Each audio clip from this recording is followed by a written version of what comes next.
Despite feeling a bit like I'm walking in circles throwing gasoline on a fire beneath the dead horse I'm beating, I want to add to my original overhead wrist position video because there are a few more specific points, as well as a related principle for weightlifting generally, that I think are important to clarify and underscore. I want to first emphasize that there is no one true way to do anything in weightlifting, including holding a barbell overhead. This is true even within a single small demographic like elite Chinese weightlifters, who are increasingly used as the standard for weightlifting technique and bewilderingly purported to all lift identically. We can dispel two notions underlying a lot of the confusion quickly. First, that it's impossible to avoid an extremely hyperextended wrist with the barbell held significantly behind the forearm with heavy weights. And second, that all elite lifters hold a bar the same way overhead. These are the overhead positions in snatches by two contemporary world record-breaking Chinese lifters.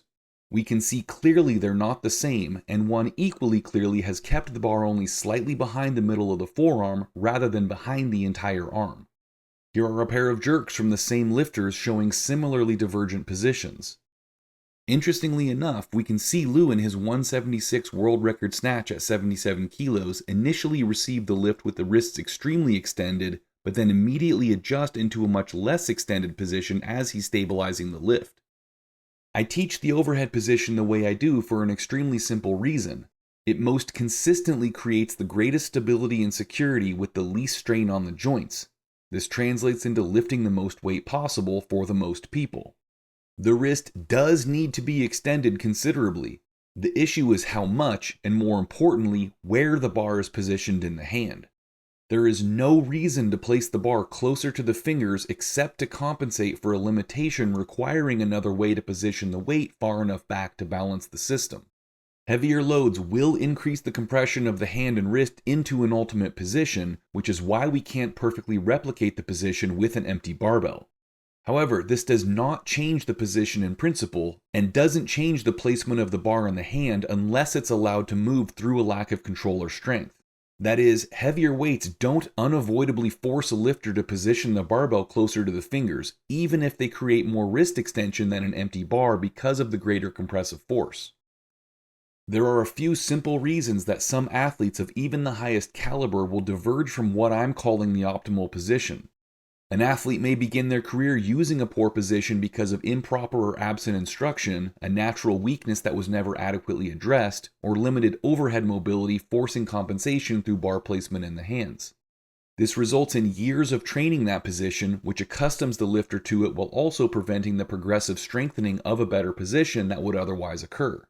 There's a practical point of no return past which retraining the body to be able to support the weights that athlete is currently lifting with a better wrist position is impossible within any acceptable timeline. At that point, it makes more sense to get as strong as possible in the position they're already using. An athlete may also incur an injury or otherwise develop pain or joint restrictions that force them to modify the ideal position to work around the resulting limitations, or have unique relevant anatomy that forces unusual positioning of the arms and consequently the hands and wrists in compensation. We can also find examples of overhead positions changing from lift to lift or within a single lift for a given athlete because even the best in the world aren't perfect and positions are altered in the moment to establish control over an imperfectly executed lift, especially in competition. As we can clearly see with these recent world record snatches and jerks, these extremely heavy weights don't inherently force the extreme extension position. My simple suggestion is to experiment and find the position that works best for you. The position that consistently and reliably allows you to lift the most weight you're physically capable of without pain or injury is the right way. It's no more complicated than that. Greg Everett with Catalyst Athletics here. Please like and share this video. If you appreciate the content, please subscribe to the channel. The more feedback I get from you guys, the more support I get from you guys, the more free content I can keep making. Thank you.